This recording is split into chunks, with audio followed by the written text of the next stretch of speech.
सभी सहायक अध्यापकों को नमस्कार जोहार। जैसे कि आप लोग सभी जानते हैं 6 मार्च को आज शिक्षा सचिव के साथ वार्ता होना था, लेकिन उस वार्ता में हम लोगों का आज का जो मांग था वो विफल हो गया। इसका विफल होने का बहुत सारा वजह है। तो सबसे पहले मैं बताना चाहूँगा कि विफल कैसे हुआ, आगे का रणनीति क्या बनाया जाएगा। सुनिए हमारे विनोद बिहारी महतो जी, जो हमारे सहायक अध्यापक के युवा साथी है, सभी सहायक अध्यापक के युवा साथी ने मिलकर आज का क्या पहल किए, तो जानिए इस पे क्या आज का छठ के निर्णय आया है। साथियों, आज जो वार्ता हुई, विगत दिनों हम लोगों ने जो आंदोलन किया था सहायक अध्यापक संघर्ष मोर्चा के बैनर तले, विधानसभा घेराव, मुख्यमंत्री आवास का घेराव और राजभवन पर प्रदर्शन, हमारे माननीय विधायक जो सरकार के प्रतिनिधि हैं सोनू जी की पहल पर आज बैठक हुई।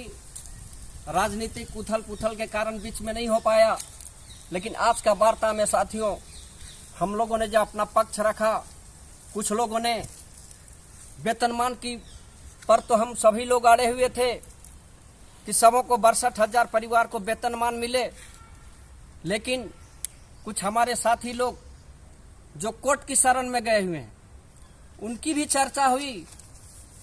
हमारे जो शिक्षा महोदय हैं उन्होंने कहा कि कोर्ट में हार चुके हैं आप लोग।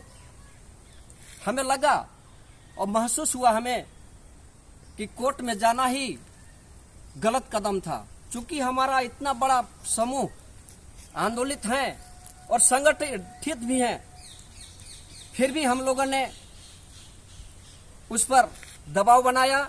हमारे सोनू जी ने कहा, हमारे शिक्षा महोदय ने कहा कि चूंकि ये बजट का मामला है, ये बड़ा चीज है, हम लोग मुख्यमंत्री के समक्ष रखेंगे।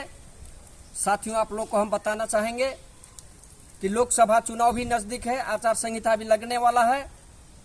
हम लोगों ने अपना विकल्प भी तैयार कर रखा है। यदि वेतनमान और आरक्षण रोड़ा बनेगा तो हमारा सहायक अध्यापक संघर्ष मोर्चा बिहार में जो सुख सुविधा मिल रहा है, बिहार में जो पैसा मिल रहा है, उससे हम लोग कम नहीं लेंगे।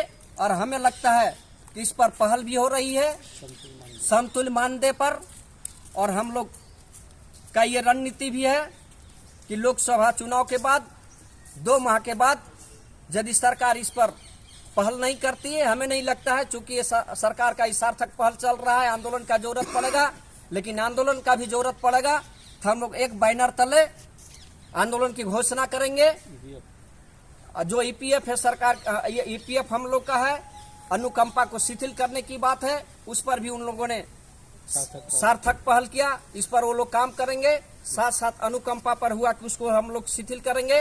साथ साथ हम लोग इस बात को भी रखा कि जब हम लोग इतने दिनों तक अल्प मानदेय में काम कर रहे हैं, जिस तरह आंगनबाड़ी सेविका सहायिकाओं का उम्र सीमा बढ़ाया गया है, उस तरह हम लोग का कम से कम 62 साल किया जाए, उस पर भी उन लोगों ने सहमति बनाया। तो साथियों, आप लोग को संदेश देना चाहते हैं कि जो 4% का लफड़ा था कि हर साल हमें अनुमति लेना है, सेवा संपुष्टि, वो सब मामला सब सलट गया है।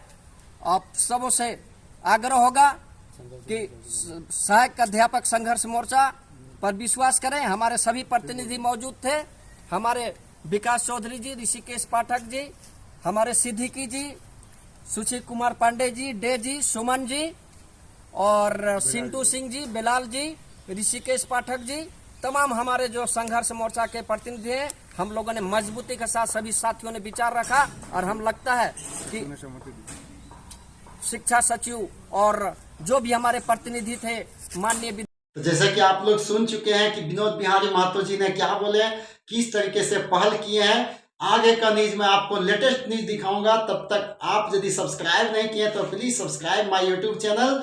हम आपको हमेशा न्यूज से न्यूज चीज आके देते रहेंगे।